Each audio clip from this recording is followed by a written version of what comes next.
Hey you guys, this is Brenda from the Blackbrook School. I'm missing you all. This classroom seems pretty empty without everyone, but today what I'd like to do is I'd like to continue on with some of the creative healing that we've been doing in the past and add to it. During this time of the COVID-19, of course, our biggest concern is if we have a family member or a friend that's really close to us that we want to help, maybe as a preventative. If this person is someone that we are able to touch and be around, I'd like to be able to have you guys know what you need to do to be able to help them breathe better. So what we're going to use is we're going to go to the textbook for Stevenson's work. And of course, we have covered some of the general treatment and some of the easier things.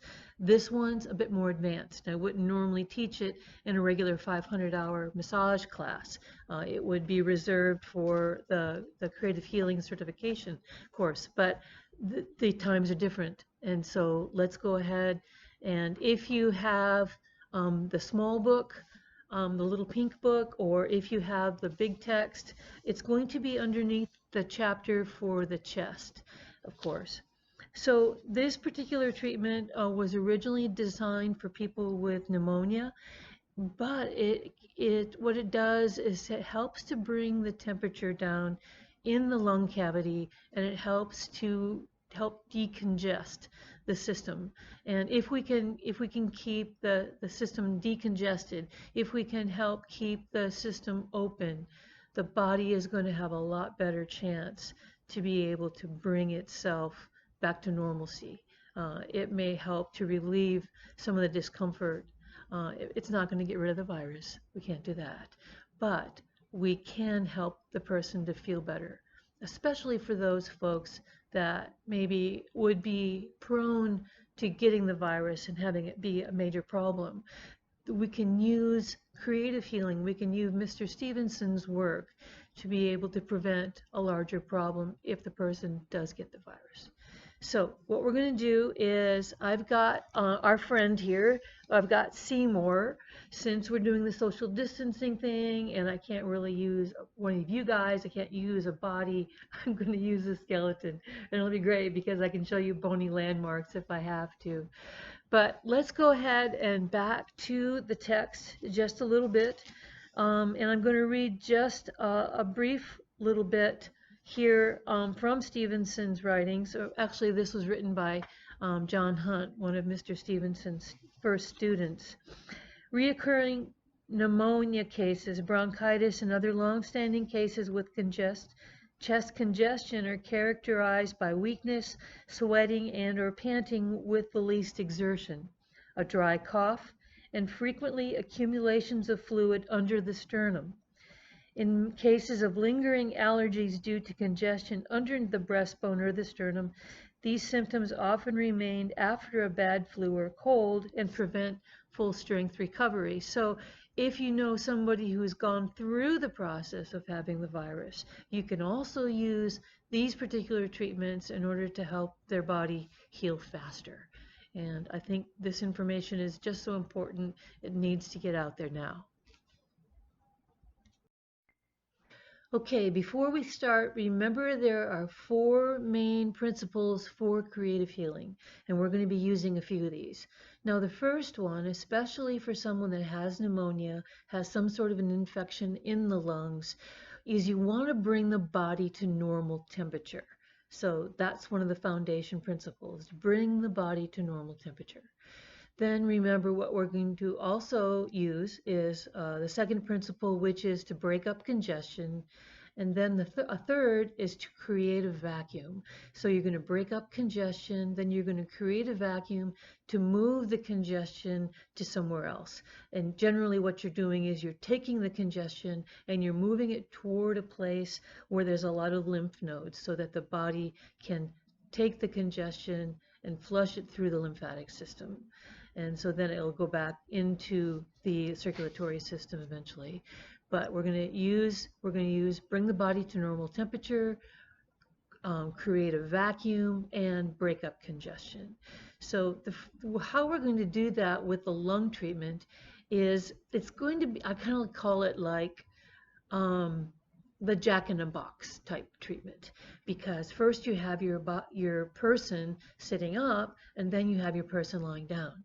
In order to continue, you have to have the person sitting up, and then you have to have the person lying down. So this is going to be real fun with Seymour, since he's not a real lightweight, and I'm going to have to move him by myself.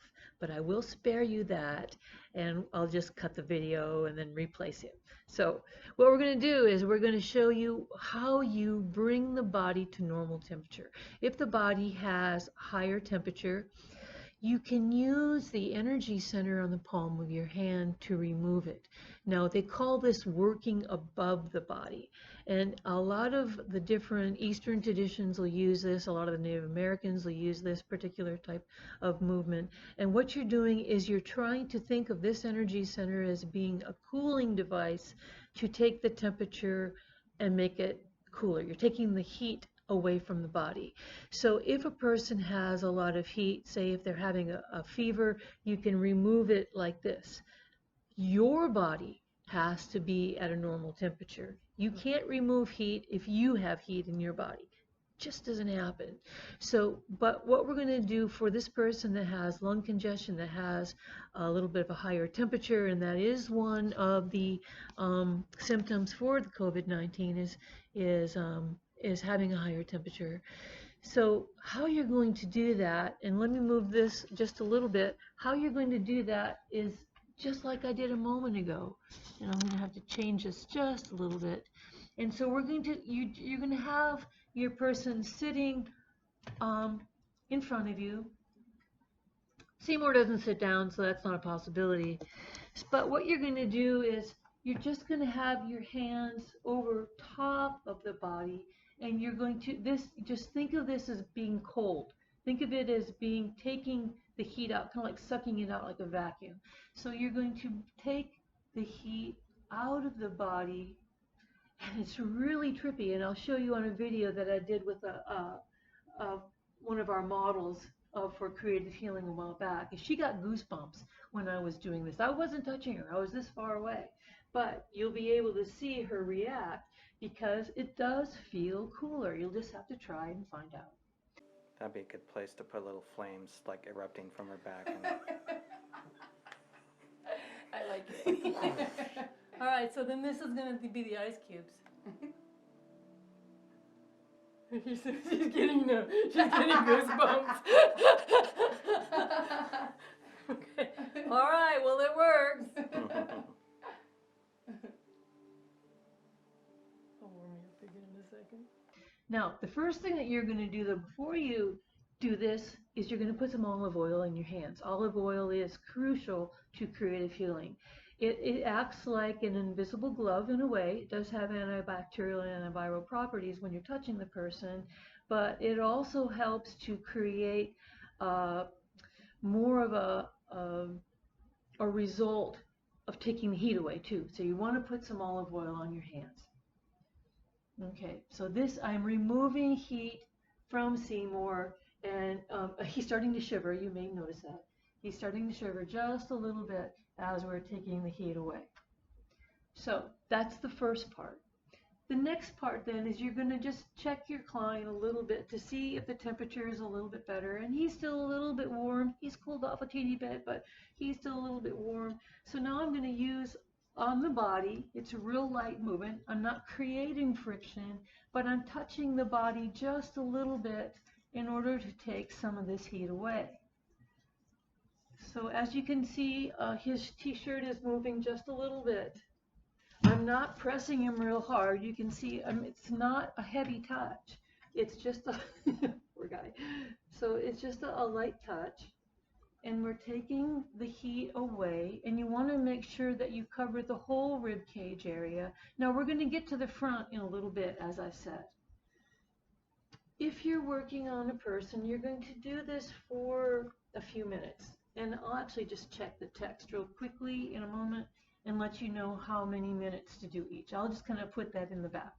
But I wanted to give you a little bit of an idea of what these movements look like. I'm taking the heat away from the body. I'm taking the heat out of the body, actually. And you may have to do several rounds of this. So it's a light movement. I'm taking the heat and I'm taking it toward the front. Now your person is going to feel just a breath of fresh air in a way. They're going to feel relief. They're going to say, "Oh my God, I'm so glad someone is touching me in this way." You are going to be surprised. Okay, so what we've done so far is we have removed the heat and we've done the decongesting movement. That's what the light movements are. They're trying to break it up. So the next movement is actually going to be the drainage. Now, usually when you're doing the decongesting movements, they're fairly light. And on this particular one, I wanted to read you specifically what Mr. Stevenson felt was important about the strokes. He says it is important that the heat withdrawal strokes be light, swift, and smooth.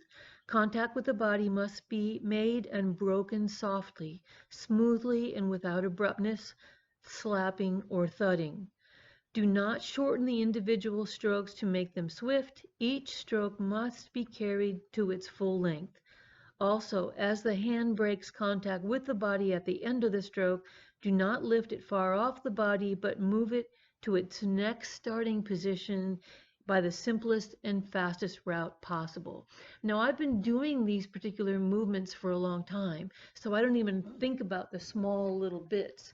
But think about this, okay?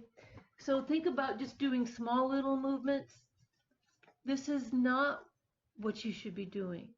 We want to make the movements long, and we want to keep the withdrawal movement smooth and fluid and using as much hand contact as possible. You're going to make this very soothing. This is something that if you're actually working with someone that is having this particular problem, they're really going to want you to do this for them as often as possible because it just feels so good. So then the next part is going to be the drainage movement. The vacuum movement is going to be a little bit more positive. You want to use full hand contact and keep your fingers together. Don't have them apart because you'll actually be able to get a better vacuum with your hands in full hand contact. A vacuum movement is what your intention is to have what you've broken up drain. Now I'm coming around to the front here because there's a lot of lymph nodes in the front of the pelvis, but there's also a lot of lymph nodes underneath the arms. And so what you're doing is you're bringing this around to the front. And we'll get to the front in just a moment where we'll continue the drainage. Okay, Seymour's in a different position. This is a lot more fun than I thought it was going to be. All right, so here we go. So we've done the drainage movement for the back, right? So now we have to continue it for the front. So how you're going to do that is eventually you want all of the secretions to end up in the stomach. That's what your intention is. And so you're going to start with the front movement. He needs some work on the delts. So we're going to start with the front movement, and we're going to take this drainage movement around the breast area. Now, if you're working on a woman, you're going to go above the breast. You are going to be using olive oil, and I don't have to worry about breast tissue on Seymour, but if you did have a woman, you would be doing this without their clothes on. They're going to be, your close family member, and so this is going to have to be okay. But you're going to go around the breast tissue, and your intention is to take this fluid that we're moving into the lymph nodes here, and then you're going to take this movement that we took from the back around to the front, and you're going to bring it to the center. Now I'm making my hands nice and loose. It's a little bit difficult through the t-shirt here, but there's nice smooth movements and then around to the stomach. So it goes from the underneath the lungs up to this area underneath the armpit, and then from around the back you're going to come to the front and it's going to bring it into the stomach.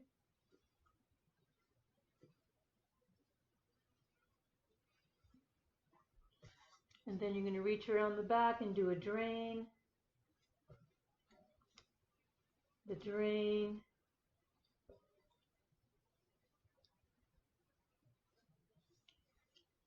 drain down, and drain.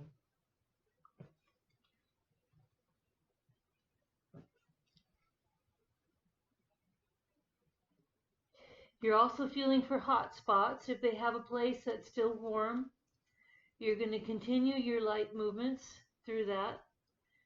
You're not adding friction, you're not adding heat.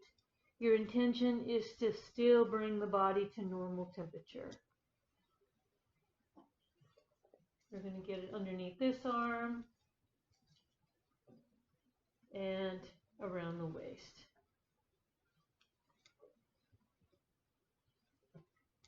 So this is the treatment for pneumonia. I've had a lot of fun. And when the virus deal is all over with and I can get a body in the classroom, we'll do it again. Take care.